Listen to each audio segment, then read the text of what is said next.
animal because the process of digestion, excretion, metabolism. So these all are what? Essential for survival of life. It's not it. Now we will discuss about reproduction. See, reproduction is essential for continuation of generation. Okay? It helps to increase the population generation by generation. Okay? Now you see, just imagine what would have happened if reproduction was not there. Okay? The population would have ended up at a time. Because of this reproduction, what happened? One give birth to the young ones and they carry the character of their parents from generation to generation. Okay? In this way, reproduction helps us. So in this chapter, we will discuss about different type of reproduction. Okay? So at first, we will discuss about modes of reproduction, how it occurs. Okay? So usually there are two modes of reproduction. The first one is sexual reproduction and the second one is asexual reproduction. Okay?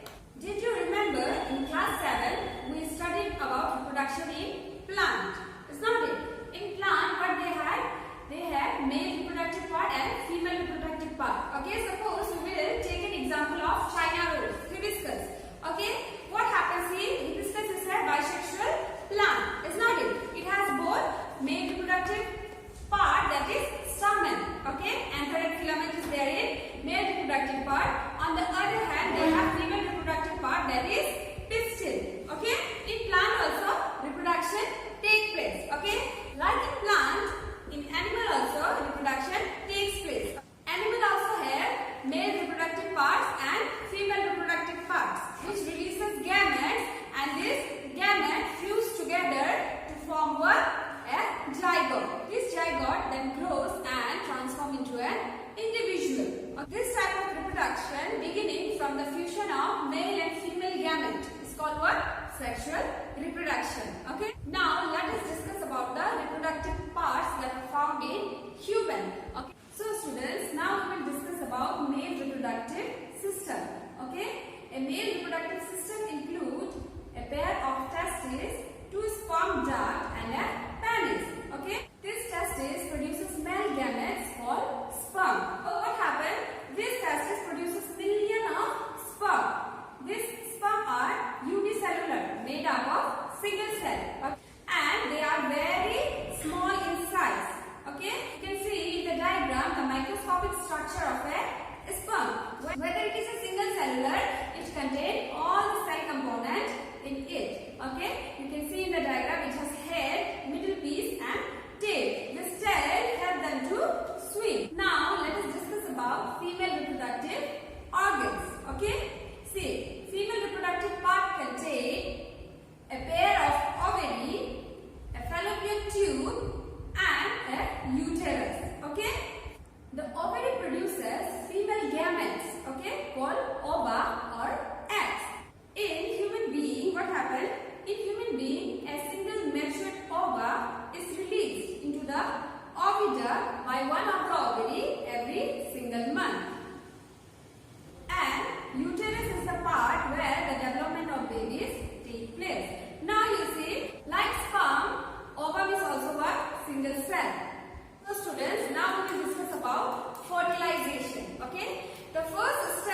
So what happened? You see, the process of fertilization is meeting of egg from mother cell and sperm from father cell.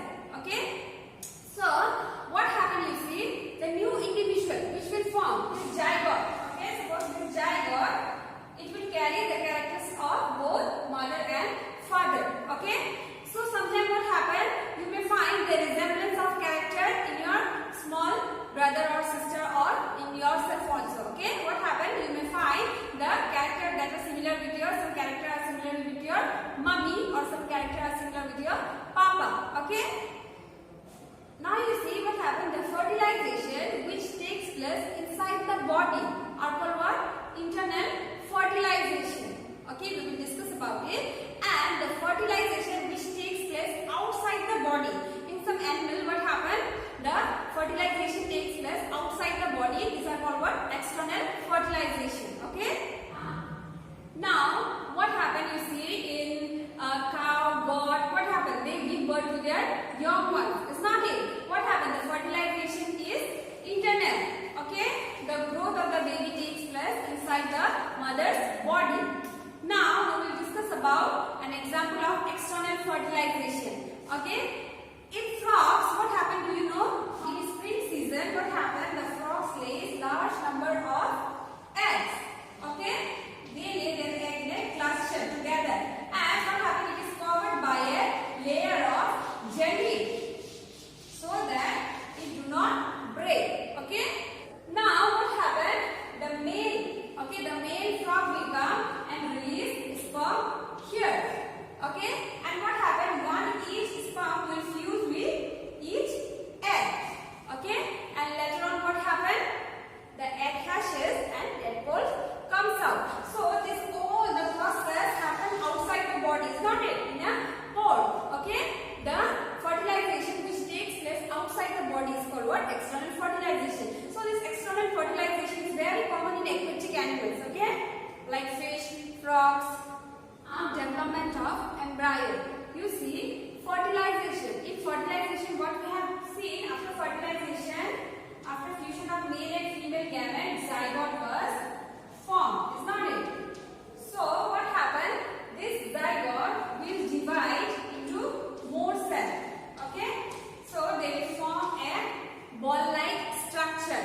Okay? Of cell. This cell then begin to form a groove. Okay? This ball of cell then begin to form a groove that develop into different tissue and organ of the body. Okay? The developing structure is termed as embryo.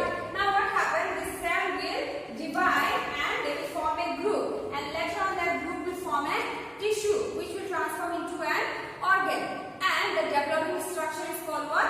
Embryo. Okay? And the embryo continues to grow in the uterus, a stage of the embryo in which all the body part can be identified is termed as fetus. Okay? After the complete development of the fetus, mother gives birth to young ones. 9 months. Okay? The complete development takes place between 9 months, and the mother gives birth to young ones, a human being. Now you see what happened. Internal fertilization takes place in hens also. Okay? What happened in the hens? You see, after fertilization, zygote is formed. Okay? And then this zygote divides repetitively. Okay? And what happened? It is released into the oviduct. While it passes through the oviduct, it forms several layers. Okay? Which is the outer covering of an egg to protect it from several mechanical shocks. After the formation of that hard shell over the egg, the hen lays egg. After that, you may have seen what happens. It goes under incubation. That's not it. The hen sits over the egg for almost 3 weeks. That's not it. To provide it warm. After that, what happens? When the complete development takes place. Okay, when the complete development takes place, like after 3 to 4 weeks, what happens? Small chicks comes out of that eggs. Okay? We will discuss about oviporous and viviporous. So at first let us discuss about viviporous. Okay? The animal which give birth to their young ones are termed as viviporous animal. On the other hand, the animals which lay eggs are termed as oviporous.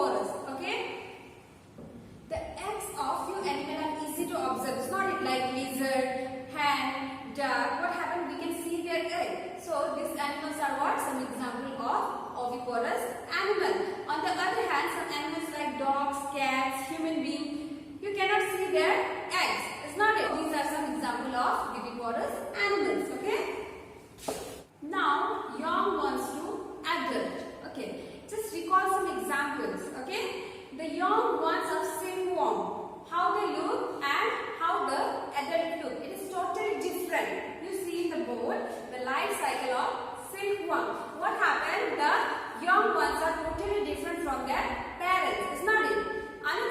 Another diagram you see in the board, that is life cycle of a frog. What happened? The tadpoles are totally different from their parents. Is not it? So what changes takes place in them that later on they look like their parents. Okay? So that change is what? Metamorphosis. In the life cycle you will find many stages. Is not it? So in each stages what happened? Metamorphosis occurs. Okay? And what happened? Changes takes place slowly. And they develop some new organs. When pupa comes out of the cocoon, what happened? They develop wings. Is not it? Another example you see in the life cycle of frog. What happened? They lose their tails, they develop legs. Is not it? So these are some changes. So students, so far we have discussed about sexual reproduction. Is not it? Now we will discuss about asexual reproduction. What is asexual reproduction? See, the type of reproduction where the involvement of only one parent is there is termed as asexual reproduction. Asexual reproduction is usually seen in microscopic organisms like hydra, amoeba, paramecium. Okay? Now, what happened? You see, we will take an example of hydra. Okay, asexual reproduction in hydra. What happened? You see, in hydra, the parent body certain bulges will come out like a bud. Okay? See, this bud will develop.